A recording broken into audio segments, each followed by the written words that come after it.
We start with breaking news at noon. CBS News reports the pick is in for the vice presidential nominee for Republicans. That pick is expected to be announced on the floor of the Republican National Convention around 1:30 this afternoon Pacific time. This is a live look right there at the convention in Milwaukee. So far, two of the front runners to be Trump's running mate have been told they are not the nominee.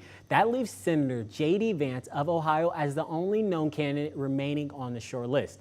As we await the announcement, the delegate count is also getting underway. This is the process through which Trump will officially become the Republican nominee for president. We expect that official nomination to come in the next half hour. CBS News will have live coverage of this afternoon's event from the Republican National Convention on KREM 2. We will also have updates for you online at krem.com.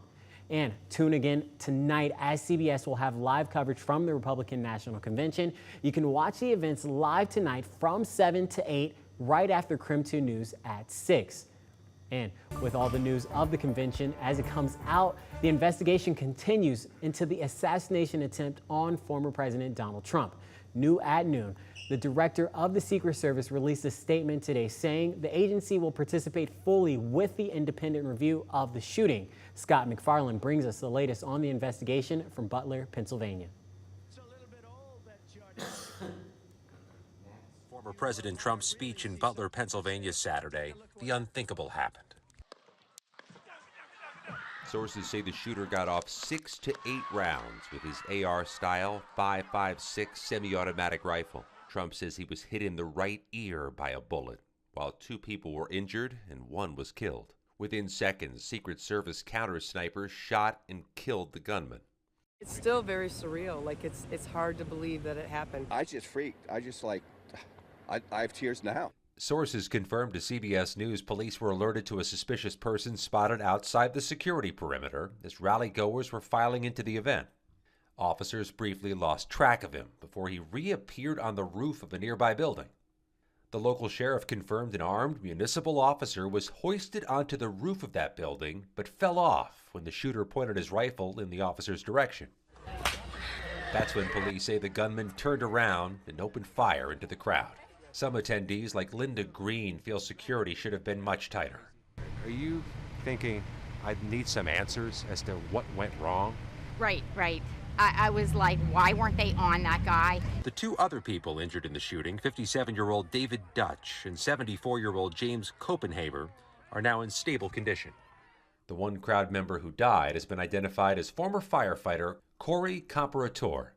His wife said he died shielding his family from harm. He was one that, in the drop of a hat, would help anyone. Just wonderful man. The FBI has identified the shooter as 20-year-old Thomas Matthew Crooks of Bethel Park, Pennsylvania. Investigators say they found rudimentary bomb materials at his home and in his vehicle, and a suspected triggering mechanism in his possession. Investigators have not yet uncovered a motive, and so far, they believe he acted alone. Scott McFarland, CBS News, Butler, Pennsylvania.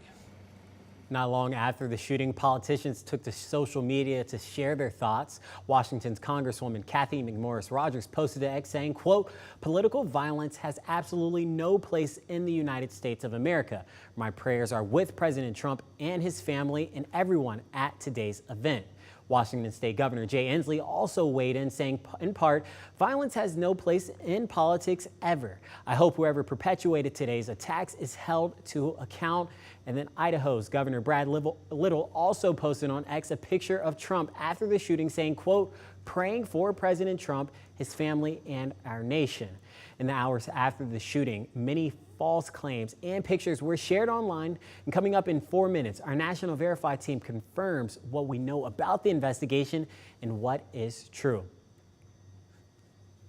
Well, right now we want to go ahead and transition over to the weather, and we want to talk about the KREM 2 weather impact alert coming in the next few days. Meteorologist Thomas Patrick joins us outside from the Weather Center. And Thomas, we know it's been hot. Is that the current trend we're expecting still? Yeah, and that absolutely is, Brandon. Of course, Weather Impact is our new weather branding that we are rolling out, and alert days will be the days that will most impact you in your day-to-day life, whether it's just running the AC a little bit more frequently than you're used to. And that is what we're covering for this week ahead. It's really for tomorrow, July 16th through next Monday. It's a 7-day stretch of incredibly hot weather that could be as hot as 102 degrees at times. So another wave of some serious heat heading our ways. As for today, though, with a current temperature of 85, more than warm enough, though today, oddly enough, stands out as the least hot day of our upcoming forecast, but we're still going to be about mid-90s or so.